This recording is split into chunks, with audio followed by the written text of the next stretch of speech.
बिस्मिल्लाहिर्रहमानिर्रहीम अस्सलामुअलैकुम वरहमतुल्लाहि वबरकातुहू। उम्मीद है दोस्तों सब खैर आफियत से होंगे। CS 502 एनालिसिस ऑफ एल्गोरिदम या फिर फंडामेंटल्स ऑफ एल्गोरिदम का आज हमारा लेक्चर नंबर 37 है, जिसमें हम अपना last chapter number 9 complexity theory उसको स्टार्ट करने जा रहे हैं। सो दोस्तों, इस चैप्टर के अंदर मोस्टली आपकी थ्योरी है, एल्गोरिदम्स नहीं है। एक चीज़, दूसरी चीज़ ये जो चैप्टर है ये ज़्यादा इंपॉर्टेंट सिर्फ MCQs और शॉर्ट के लिहाज से है, लॉन्ग इसमें से नहीं आते। ठीक है, तो आपने इसको जो है बस टू द पॉइंट इस चैप्टर को करना है, ज़्यादा इसमें इंटरेस्ट नहीं मतलब अपना वो जो ना वो लगाना।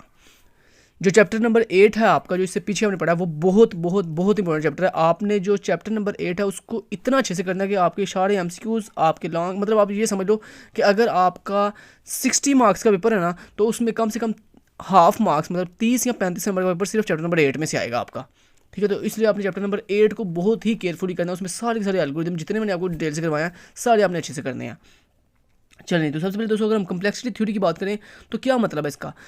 दोस्तों, कम्प्लेक्सिटी थ्योरी का मतलब यहाँ पे ये है, कहता है so far in this course, इस कोर्स के अंदर we have been building up a bag of tricks. कहता है अब जो है हमने अभी तक जितना कुछ स्टडी कर लिया है, जितना कुछ हमने पढ़ लिया है पीछे 8 लेक्चर्स के अंदर, 8 चैप्टर्स के अंदर, कहता है उन 8 चैप्टर्स के अंदर जितना कुछ हमने पढ़ लिया, उन तमाम चीज़ों को पढ़ने के बाद अब हम इस काबिल हो गए हैं कि हमारे पास एक बैग ऑफ ट्रिक्स है।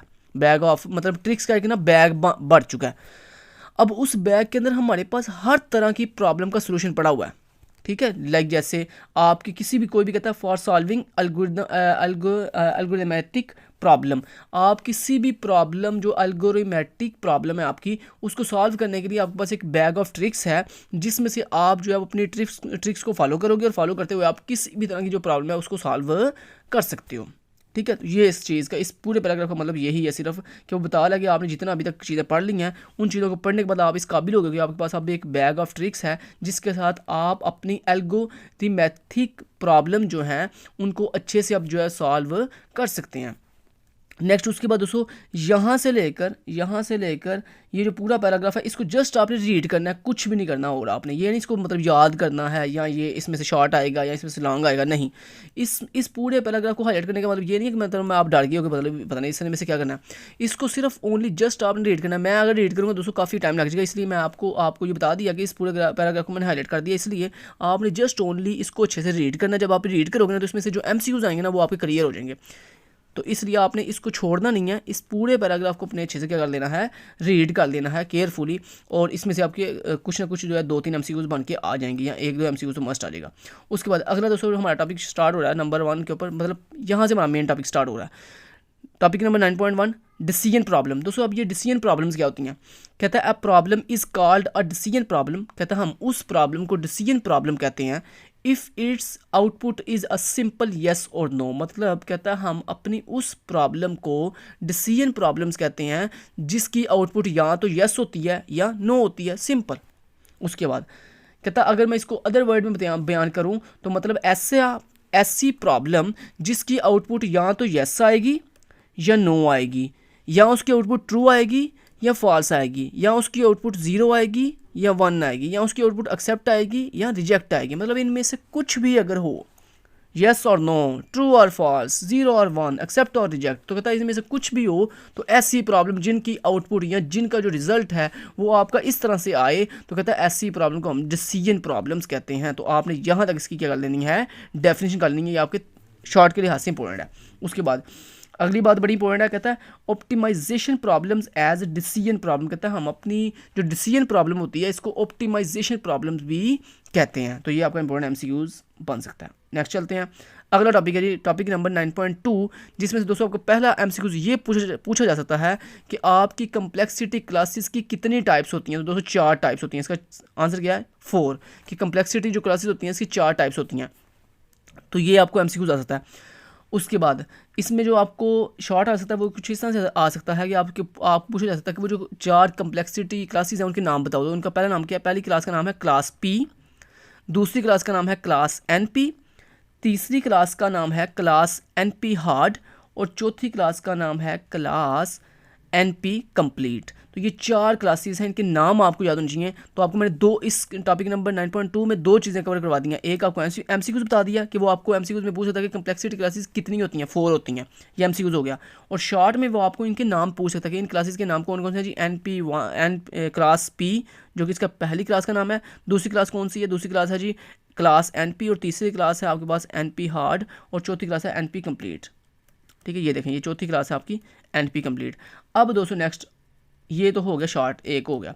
दूसरा आपको इसमें लॉन्ग भी आ सकता है कुछ इस तरह से, वो कह सकता है कि कम्प्लेक्सिटी की जो क्लासेस हैं 4 उनको ब्रीफली एक्सप्लेन करो, मतलब हर क्लास के आगे डिस्क्रिप्शन भी लिखो। तो ये आपको 5 नंबर के लॉन्ग में भी आ सकता है। सो आपने क्या करना है, ये इंपॉर्टेंट लॉन्ग क्वेश्चन है आपका, मतलब इंपॉर्टेंट क्वेश्चन है आपका, सॉरी।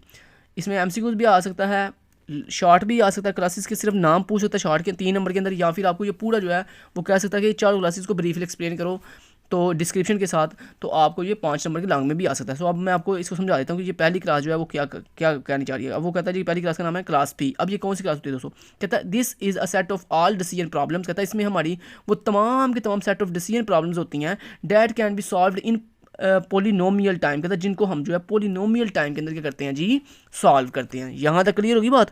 चलो जी, तो पहली क्लास की आपको समझ आ गई है कि क्लास पी बेसिकली ऐसी क्लास होती है जिसमें हमारे पास ऐसी सेट ऑफ डिसीजन प्रॉब्लम्स होती हैं वो सारी की सारी, जिनको हम अपने पोलिनोमियल टाइम के अंदर क्या करते हैं जी, सॉल्व करते हैं। आगे, we will generally refer to these problems as big in easy और एफिशिएंटली सॉल्वेबल, कहता है इसमें जितनी भी प्रॉब्लम होती है ना, इस क्लास पी के अंदर जितनी भी प्रॉब्लम है जिनको हम पोलिनोमियल टाइम के अंदर कहते हैं सॉल्व करते हैं, कहता है इनको या तो हम इजी प्रॉब्लम्स कहते हैं या इनको हम एफिशिएंटली सॉल्वेबल प्रॉब्लम कहते हैं। तो ये आपको एमसीक्यूज आ सकता है ये वाला। ठीक है जी, नेक्स्ट चलते हैं जी। अगली क्लास है जी क्लास एनपी। ये क्लास एनपी क्या होती है, कहता है this is a set of all decision problems that can be verified in polynomial time.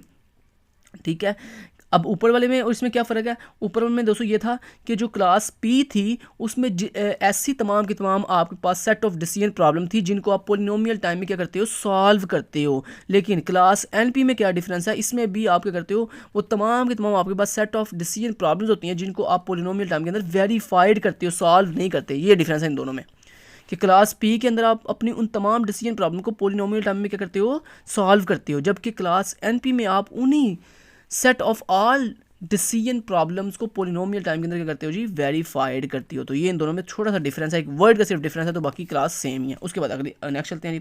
कहता है this class contain P as a subset, कहता है इसके अंदर जो हमारे पास क्लास पी है ना वो एज ए सबसेट, मतलब ये जो क्लास पी कहता है जिसके हम ऊपर बात करके हैं, कहता है इस क्लास एन पी के अंदर ये जो क्लास पी है ये एज ए सबसेट यूज़ होती है, मतलब मेन सेट का नाम है एन पी, उसके अंदर ये जो पी है ये एज ए सबसेट यूज़ होगा। ठीक है, अब सबसेट क्या होता है आपको पता है कि एक सेट के अंदर जो आप छोटा सेट बनाते हो उसको हम सबसेट कहते हैं। जैसे मान लो आपके पास एक सेट है एस जिसके अंदर आपने कुछ इस तरह लिखा, आपने कहा S1 इक्वल टू, और इसमें हमने कह दिया 1,2। ठीक है, इस तरह से हमने कह दिया। तो देखो S मेरे पास एक सेट है जिसके अंदर S1 जो है उसका सबसेट है, S1 क्या है उसका सबसेट है। तो ये मतलब होता है सबसेट का। तो कहता है जो आपके पास क्लास NP है इसके अंदर जो क्लास P है ना ये इसका क्या है जी, सबसेट है। उसके बाद it also contains a number of problems that are believed to be very hard to solve, कहता है इसके अंदर बेसिकली वो प्रॉब्लम नंबर ऑफ प्रॉब्लम्स होती हैं जिनके बारे में हमारा ये मानना है कि उनको जो है ना वो वेरी हार्ड टू सॉल्व, जिनको सॉल्व करना बहुत ही मुश्किल होता है। ठीक है जी, चलिए नेक्स्ट चलते हैं जी। अगली क्लास का दोस्तों नाम है, सॉरी अगली क्लास नहीं है, ये बेसिकली उसी क्लास नंबर 2 का ही आगे फर्दर बता रहा है। कहता है आगे the term NP does not mean not polynomial, कहता है ये जो इस क्लास के अंदर ये जो NP है ना इसका मतलब ये नहीं है नॉट पोलिनोमियल, कहता है इसका मतलब ये नहीं है। तो ये आपको एमसीक्यू आ सकता है कि क्या NP stand for not polynomial, तो आपने कहा नो, इसका आंसर क्या है नो। आगे originally the term meant non deterministic polynomial, कहता है इसका बेसिकली मतलब ये है, NP का मतलब यहाँ पे ये है नॉन डिटर्मिनिस्टिक पोलिनोमियल, कि एक ऐसी प्रॉब्लम जो कि नॉन डिटर्मिनिस्टिक जो पोलिनोमियल होती हैं। आगे but it is a bit more intuitive to explain the concept from the perspective of verification, लेकिन कहता है इसके अंदर बेसिकली हम अपने जो प्रॉब्लम है उनको वेरिफिकेशन की परस्पेक्टिव से जो है वो क्या कर रहे हैं, बयान कर रहे हैं। सो मेन जो कंसेप्ट है वो यही था कि जो NP क्लास होती है ये बेसिकली ऐसी क्लास होती है जिसमें हम अपनी तमाम decision set of decision problems को जो है वो पोलिनोमियल टाइम के अंदर क्या करते हैं जी, वेरीफाई करते हैं। चलें जी, उसके बाद नेक्स्ट चलते हैं। अगली तीसरी क्लास है जी क्लास NP हार्ड। दोस्तों क्लास NP हार्ड का कहता है in spite of its name to say that a problem in NP hard does not mean that it is hard to solve। कहता है ये जो क्लास हमारे पास NP हार्ड है ना, इसका मतलब ये नहीं है कि इसमें प्रॉब्लम जो है वो सॉल्व करना बहुत मुश्किल है, नहीं, आगे वो बता रहा कहता है rather it means that if we could solve this problem in polynomial time. कहता है इसका बेसिकली मतलब ये है कि अगर इस क्लास के अंदर हम कोई एक प्रॉब्लम, कितनी, कोई एक प्रॉब्लम सॉल्व कर लेंगे तो कहता है फिर बाकी तमाम की तमाम प्रॉब्लम को सॉल्व करना हमारे लिए बहुत ईजी हो जाएगा। यही वो आगे कह रहे हैं, कहता है then we could solve all NP problems in polynomial time.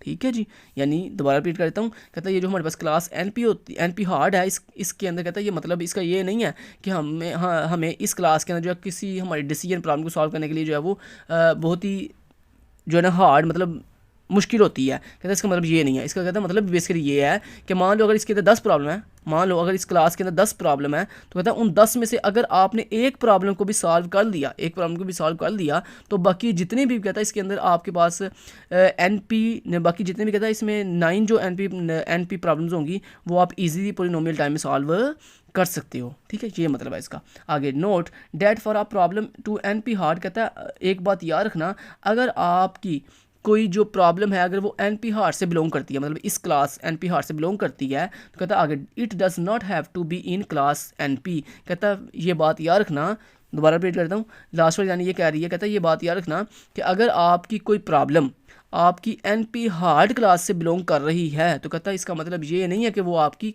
ऊपर वाली क्लास NP से बिलोंग करेगी, नहीं, इसका मतलब ये नहीं है। कहता है अगर कोई NP हार्ड से बिलोंग कर रही है तो वो यहाँ से ही बिलोंग कर रही होगी, वो यहाँ से बिलोंग नहीं कर रही होगी। ठीक है, ये बात याद रखना। चले जी, यहाँ तक मैंने आपको करवा दिया। अब चलते हैं क्लास नंबर 4 के ऊपर जो कि है जी क्लास NP कंप्लीट। अब इसमें क्या जी, कहता है a problem in NP complete if 1 it is NP and 2 it is NP hard. अब मैं बताता हूँ इसका मतलब क्या दोस्तों। कहता है basically class NP complete basically एक ऐसी क्लास है जिसके अंदर वो प्रॉब्लम्स होती हैं जो कि कुछ जो है वो NP के अंदर मौजूद होती है, कुछ जो है वो NP है, मतलब हाँ आप ऐसे कह सकते हो कि NP कंप्लीट बेसिकली वो क्लास है जिसमें जो भी प्रॉब्लम होगी ना वो हाफ जो है वो NP में मौजूद होगी, NP क्लास में मौजूद होगी, और हाफ जो है वो NP हार्ड क्लास में मौजूद होगी। ये मतलब है इसका। ठीक होगा जी, चलें जी, उसके बाद चलते हैं नेक्स्ट। ये क्वेश्चन हमारा कंप्लीट हो गया यहाँ पे। उसके बाद आ जाता है दोस्तों टॉपिक नंबर 9.3। टॉपिक नंबर 9.3 के अंदर दोस्तों आपने सिर्फ डेफिनेशन करनी है किसकी, पोलिनोमियल टाइम वेरिफिकेशन की। तो पोलिनोमियल टाइम दोस्तों पोलिनोमियल टाइम वेरिफिकेशन क्या होती है, कहता है एक ऐसा ग्राफ, एक ऐसा अनडायरेक्टेड ग्राफ जिसके अंदर हम अगर अपने तमाम के तमाम वर्टिसेस को अगर विजिट करें, ट्रेवर्स करें, और उसके अंदर हैमिल्टोनियन साइकिल प्रॉब्लम ना पाई जा रही हो, हैमिल्टोनियन साइकिल प्रॉब्लम ना पाई जा रही हो, ना हो, तो कहता है ऐसी जो है वो हम जो है ना ग्राफ को हम क्या कहेंगे, पोलिनोमियल टाइम वेरिफिकेशन कहेंगे। मतलब हम अपने ग्राफ को पहले सबसे पहले पोलिनोमियल टाइम वेरिफिकेशन करेंगे उसकी। तो इसकी डेफिनेशन के लिए आप यहाँ से लेकर यहाँ तक भी लिख सकते हो कि many problems are hard to solve but they have the property that it easy to verify the solution if one is provided. तो यहाँ तक इसकी आप डेफिनेशन कर सकते हो पोलिनोमियल। तो ये जो नीचे मैंने हाईलाइट किया हुआ है ना, ये बेसिकली इसकी डेफिनेशन नहीं है, ये पोलिनोमियल टाइम वेरिफिकेशन की डेफिनेशन नहीं है, ये बेसिकली किसकी डेफिनेशन है, ये जो नीचे हाईलाइट की हुई है ये डेफिनेशन है इसकी हैमिल्टोनियन साइकिल प्रॉब्लम की। ठीक है, तो पहले ऊपर वाली समझ लें। तो दोस्तों कहता है जनाब कुछ ऐसी प्रॉब्लम होती है, मैंने कहता बहुत सी ऐसी प्रॉब्लम होती हैं डेट हार्ड टू सॉल्व कर, कहता है जिनको सॉल्व करना बहुत मुश्किल होता है। अगर आपको पेपर के अंदर पोलिनोमियल टाइम वेरिफिकेशन की डेफिनेशन आती है तो आपने ये वाली लाइन लिख देनी है, many problem are hard to solve but they have the property that it easy to verify the solution if one is provided. अब समझाए तो इसका मतलब क्या, कहता है बहुत सी हमारे पास ऐसी प्रॉब्लम होती हैं जिनको सॉल्व करना बहुत मुश्किल होता है, but they have the property, कहता है लेकिन उसके अंदर कोई ऐसी खसूसियत भी मौजूद होती है that it easy to verify the solution. कहता है अगर उसमें कोई ऐसी खासियत मौजूद हो कि उसमें हम अपना जो सोल्यूशन है अगर उसको एक दफ़ा वेरीफाई कर लें, एक दफ़ा क्या कर लें, सॉल्व नहीं वेरीफाई कर लें, इफ़ वन इज़ प्रोवाइडेड। कहता है अगर उसमें हमारे पास कोई ऐसी खासियत मौजूद हो कि जिससे हम अपने सोल्यूशन को वेरीफाई ईजिली कर सकें तो फिर कहता है उसको सॉल्व करना भी बहुत ईजी हो जाएगा। तो ऐसी प्रॉब्लम को हम क्या कहते हैं जी, पोलिनोमियल टाइम वेरिफिकेशन कहते हैं। लेकिन शर्त यह है कि उसके अंदर हैमिल्टोनियन साइकिल प्रॉब्लम मौजूद ना हो।